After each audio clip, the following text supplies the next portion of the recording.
Земјоделците од Кочанскиот регион повторно излегоа на протест и во Облешево со земјоделска механизација ја блокираа едната коловозна лента на магистралниот пат кон Штип.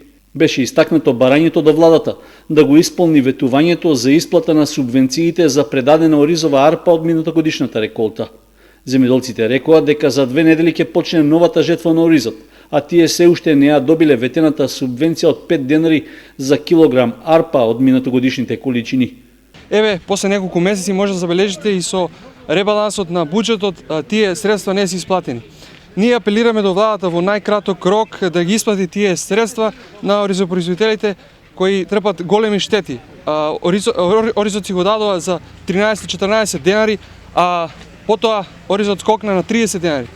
Апелираме и до пратениците на Собранието на Република Македонија да одржат воредна седница на која ќе се дебатира и ќе се донесе одлука која што ќе биде од помош на земјоделците, односно на оризарите во овие краји.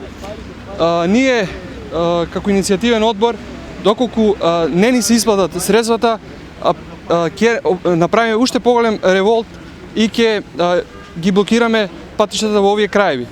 На протестот оризопроизводителите побараа и навреме да се одреди минималната откупна цена на арпата, за да можат да направат пресметка дали ќе имаат некаква добивка од произведеното. Во колку? Во рок од 7 дена не утврдат цената. Ние стварно, ќе испаднеме масовно и ќе бидат блокирани и двете ленти. Откупна цена да биде кажана цената пред жетвата. Еве жетвата е на праго.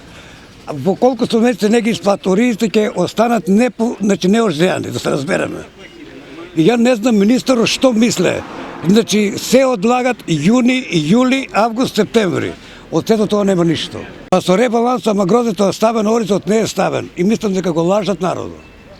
Еве, нека почнат дека исплатат луѓето, барем едната мерка нека да запазат, а за другата бараме средба со министерот тука, на овое место да дојде и да го чуе револто колку се задоволни луѓето од цената. Ние 17 денара ни е производната цена и ако не биде 25, ја мислам дека нема што да тражиме.